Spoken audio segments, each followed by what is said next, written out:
तो 2025 का बिहार चुनाव अब ज्यादा दूर नहीं है। ऐसे में सवाल ये है कि राष्ट्रीय जनतांत्रिक गठबंधन यानी एनडीए वोटर्स के सामने क्या बात रखेगी। चलिए आज समझते हैं उनके 5 सबसे बड़े और संभावित तर्कों को। तो सवाल बहुत सीधा सा है, एक वोटर आखिर एनडीए को क्यों चुने? इसी सवाल का जवाब छिपा है उनके तर्कों में, जिन्हें समझना बहुत जरूरी है। ऐसा लगता है कि एनडीए की पूरी चुनावी कहानी 5 मेन पॉइंट्स या कह लीजिए 5 स्तंभों पर टिकी है, और हर एक तर्क बिहार के वोटर्स के किसी न किसी खास पहलू को सोचकर ही बनाया गया है। तो सबसे पहला और शायद सबसे बड़ा तर्क है स्टेबिलिटी का, मतलब स्थिरता। ये वो आइडिया है कि एक सरकार जो टिकी रहती है वही एक भरोसेमंद और प्रिडिक्टेबल शासन दे सकती है। और इस तर्क का मतलब क्या है? मतलब ये कि जब सरकार स्टेबल होती है ना, तो वो बड़े लॉन्ग टर्म रिफॉर्म्स को सही तरीके से लागू कर पाती है। बार बार नीतियों में जो बदलाव होते हैं उससे बचा जा सकता है, जिससे कॉन्टिन्यूटी बनी रहती है। तो असल में इस स्टेबिलिटी का मतलब क्या हुआ? इसका मतलब है एक ऐसा शासन जिसका अंदाजा लगाया जा सके, गठबंधन के बीच में टूटने का डर कम हो और पॉलिसीज में अचानक से बड़े बड़े बदलाव ना हो। और अगर बिहार के कॉन्टेक्स्ट में देखें तो एनडीए इतने सालों से सत्ता में है, और यही बात उनकी कंटिन्यूटी वाली दलील को और मजबूत करती है। अच्छा, अब आते हैं दूसरे तर्क पर। यह है डबल इंजन का वादा। ये एक ऐसा कॉन्सेप्ट है जो डेवलपमेंट को सीधे सीधे केंद्र और राज्य सरकार के तालमेल से जोड़ता है। तो ये डबल इंजन मॉडल आखिर है क्या? देखिए, इसका सीधा सा मतलब ये है कि जब एक ही पॉलिटिकल पार्टी या गठबंधन की सरकार सेंटर और स्टेट दोनों जगह होती है, तो माना जाता है कि विकास के काम और योजनाएं लागू करने की रफ्तार तेज हो जाती है। जब सरकारें एक जैसी होती हैं तो क्या होता है? कोऑर्डिनेशन बेहतर होता है, केंद्र से फंड जल्दी आता है और नीतियां एक दूसरे को सपोर्ट करती हैं। वहीं दूसरी तरफ जब केंद्र और राज्य में अलग अलग सरकारें हों तो अक्सर टकराव देखने को मिलता है, ब्यूरोक्रेटिक दिक्कतें आती हैं और दोनों की प्रायोरिटीज अलग होने से काम की रफ्तार धीमी पड़ सकती है। तो ये मॉडल किन चीज़ों पर फोकस करता है?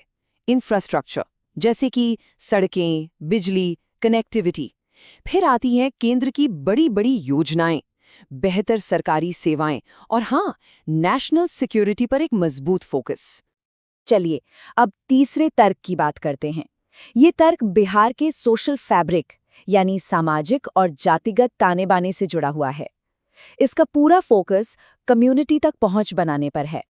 ये जो चार्ट हम देख रहे हैं, ये एनडीए की एक ब्रॉड सोशल कोलिशन, मतलब एक बड़ा सामाजिक गठबंधन बनाने की स्ट्रैटेजी को दिखाता है।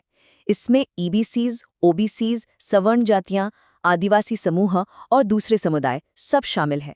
हाँ, एक बात ध्यान रखनी होगी कि ये कोई सटीक आंकड़ा नहीं है, बल्कि एक रिप्रेजेंटेशन है। तो सवाल ये है कि ये सोशल कोअलिशन इतने ज़रूरी क्यों है? देखिए, ये तो हम सब जानते हैं कि बिहार की राजनीति में जाति और समुदाय की एक बड़ी भूमिका होती है। तो एक बड़ा और डाइवर्स गठबंधन ये तर्क देता है कि वो ज़्यादा इंक्लूसिव है, मतलब सबको साथ लेकर चलने वाला है। ये भी दिखाता है कि गठबंधन अलग अलग समुदायों में अपनी जगह बना रहा है। ऐसे में वोटर ये सोच सकते हैं कि क्या उनका समुदाय भी इस बड़े गठबंधन का हिस्सा है या नहीं।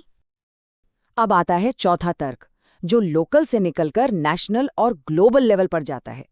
इसमें इस बात पर जोर दिया जाता है कि कैसे भारत की राष्ट्रीय ताकत का इस्तेमाल बिहार के फायदे के लिए किया जा सकता है।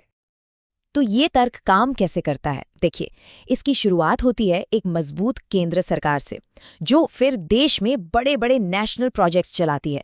इससे भारत की पहचान दुनिया में मजबूत होती है। और इन सब का आखिर में नतीजा क्या होता है? बिहार में लोकल लेवल पर ठोस फायदे। और ये लोकल फायदे क्या हो सकते हैं? जैसे विदेशी निवेश को राज्य में लाना, राज्य से गुजरने वाले बड़े बड़े नेशनल इंफ्रास्ट्रक्चर कॉरिडोर्स, बिहार में चल रही राष्ट्रीय योजनाओं के लिए ज़्यादा फंडिंग और यहाँ के लोकल एक्सपोर्ट को बढ़ावा देना। तो चलिए, अब तक हमने जो भी बातें की हैं, उन सभी तर्कों को एक बार फटाफट से समराइज कर लेते हैं। ये टेबल देखिए, ये उन 5 मेन पॉइंट्स को एक साथ दिखाता है। पहला, स्थिरता, यानी कम रुकावट और प्रिडिक्टेबल पॉलिसीज का वादा। दूसरा, विकास, जिसका फोकस है ग्रोथ और कनेक्टिविटी पर। तीसरा, केंद्र राज्य का तालमेल, जिससे काम तेजी से हो। चौथा, सामाजिक पहुंच, जिसमें सबको शामिल करने की कोशिश है। और आखिर में राष्ट्रीय शक्ति, जिससे राज्य को फायदे मिलने की उम्मीद है। और ये सब हमें एक आखिरी और सबसे ज़रूरी सवाल पर लाकर छोड़ देता है। एक वोटर इन अलग-अलग वादों को कैसे तौलेगा?